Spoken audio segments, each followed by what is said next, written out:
لیکن انسان نماز پڑھے تو اس کی کیا ہے؟ ویلیو ہے. اور خدا اسی انسان کو کبھی گدھا بولتا ہے، کبھی حیوان بولتا ہے کہ اولئک کالانعام بل ہم اضل، یہ حیوان ہیں بلکہ حیوان سے بھی کیا ہیں؟ بدتر ہیں.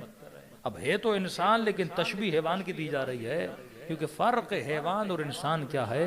عقل ہے.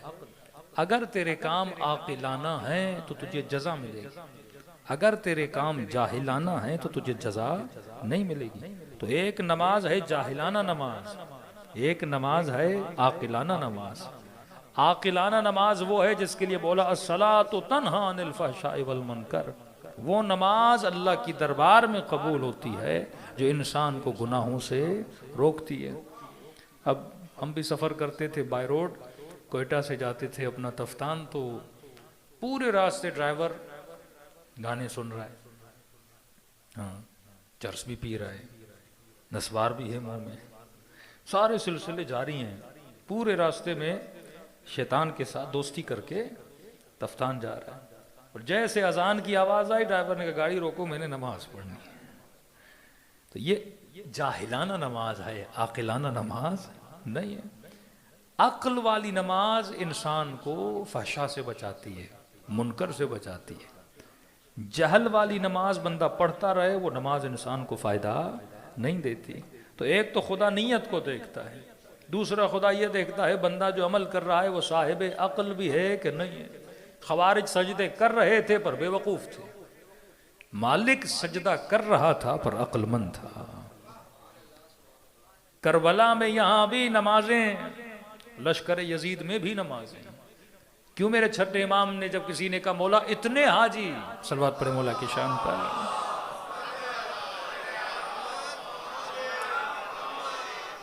کہ مولا اتنے حاجی حج کر رہے ہیں، امام نے کہا مجھے تو کوئی حاجی نظر نہیں آتا. کہ مولا کیسی باتیں کر رہے ہیں، ہزاروں کا مجمع. امام نے کہا میری آنکھوں سے دیکھو، نگاہ امامت سے دیکھو. اور امام نے 2 انگلیوں کے درمیان دکھایا، اور اس جناب نے جب دیکھا تو کیا دیکھا؟ ہزاروں کے مجموع میں 2 ایسے تھے جن کی شکل انسانی شکل تھی. یہ واقعہ بھی پرانے زمانے کا، شاید کچھ کوئٹہ کے جوان بیان کرتے تھے. کہتے ہم حج پہ گئے عرفات میں. کئی لوگ پوچھتے ہیں کہ مولانا وہ کون سی جگہ ہے جہاں پہ 100% امام زمانہ آتے ہیں تاکہ ہم زحمت کریں، محنت کریں، شاید مولا کا دیدار ہو جائے. تو سارے علماء فرماتے ہیں وہ ایک ہی مقام ہے، میدان عرفات، یہ حج کا مقام. کیونکہ امام پر واجب ہے، وہ ہر سال حج کرنے آتے ہیں. تو اگر کوئی زحمت کرے، کوشش کرے، یقیناً اسے دیدار امام زمانہ ہو جاتا ہے. تو یہ لوگ بھی کہتے ہیں ہم خیمے میں بیٹھے تھے تاکہ امام کا دیدار ہو جائے، ہر بندے کی دعا ہوتی ہے. تو کہتے ہیں کہ ایک بندہ خیمے سے نکلا اور بھٹک گیا. ہزاروں خیمے ہوتے ہیں عرفات میں، اب آدمی کو اپنا خیمہ ملے نہ ملے. کہتا میں نے بڑا ڈھونڈا، شدت گرمی، اب خیمہ مل ہی نہیں رہا. اتنے میں ڈھونڈتے ڈھونڈتے کسی سے ملاقات ہوئی. انہوں نے مجھ سے میرے نام لیا اور مجھے پکارا. باللہ عالم امام تھے یا مولا کا کوئی جانشین تھا، اور مجھے کہا کہ آؤ میں تجھے آپ کے خیمے تک لے کر جاتا ہوں. کہتا ہوں تمام خیموں کے درمیان سے گزارتا گزارتا گزارتا مجھے اپنے خیمے تک لے آیا، اور مجھے بتایا تو فلاں فلاں کے ساتھ آیا ہے، فلاں جگہ سے آیا ہے. حالانکہ نہ میں اسے جانتا ہوں نہ وہ مجھے جانتا ہے.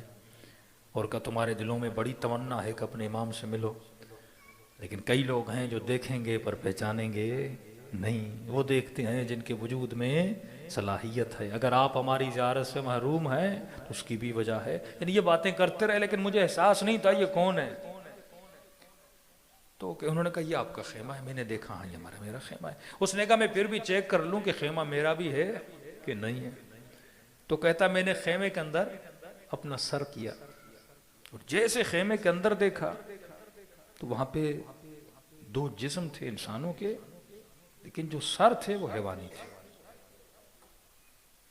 تو میں نے فوراً سر باہر نکالا. میں نے کہا یہ عرفات کے میدان میں حیوانات کہاں سے آ گئے؟ سارے خیمے تو انسان بیٹھے ہوتے ہیں. باہر سر لگایا اور جیسے ان کو بتانا چاہا کہ یہ کیا ہے، یہ میرا خیمہ تو نہیں ہے، یہ کچھ اور مخلوق بیٹھی ہے خیمے میں. اب جیسے مڑ کے سر باہر نکالا تو وہ شخص تھا ہی نہیں، وہ غائب ہو چکا تھا.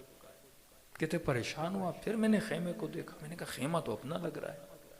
پھر خیمے کے اندر گیا تو دیکھا میرے دو دوست جو ہیں وہ خیمے کے اندر بیٹھے ہیں. اب میں خاموشی کے عالم میں اندر گیا، دوست بھی خاموش، میں بھی خاموش. میں نے کہا میں نے ایک عجیب چیز دیکھی. انہوں نے کہا ہم نے بھی ایک بڑی عجیب چیز دیکھی ہے.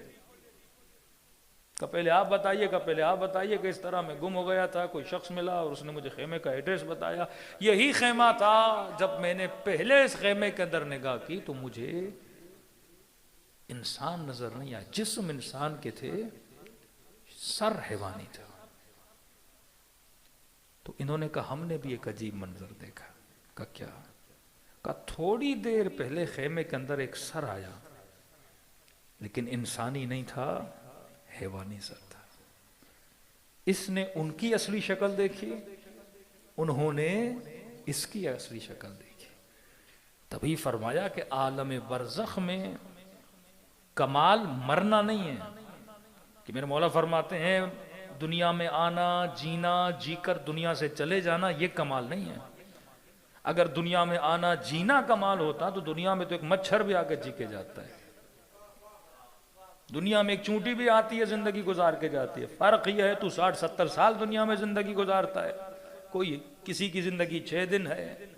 کئی ایسے حیوانات ہیں جو 6-6 ہزار سال ان کی زندگیاں ہیں، وہ بھی زندگی جی کر جاتے ہیں. اب فرق کیا ہے؟ زیادہ جینا کمال ہے، آ کر جینا کمال ہے، آ کر یہاں کھانا کمال ہے، آ کر یہاں گھر بنانا کمال ہے، آ کر یہاں اولاد پیدا کرنا کمال ہے. ان میں سے کوئی بھی چیز کمال نہیں. فرمایا کمال ہی ہے دنیا میں آؤ ایسے جیو جیسا تیرا رب تیرا جینا دیکھنا پسند کرتا ہے. ایک جینا ہے اپنی مرضی سے، ایک جینا ہے خدا کی مرضی سے. اب کمال عالم برزخ یہ ہے کہ جب عالم برزخ میں اٹھائے جاؤ تو جیسا خدا نے بنا کر بھیجا تھا ویسے ہی وہاں پہ اٹھائے جاؤ.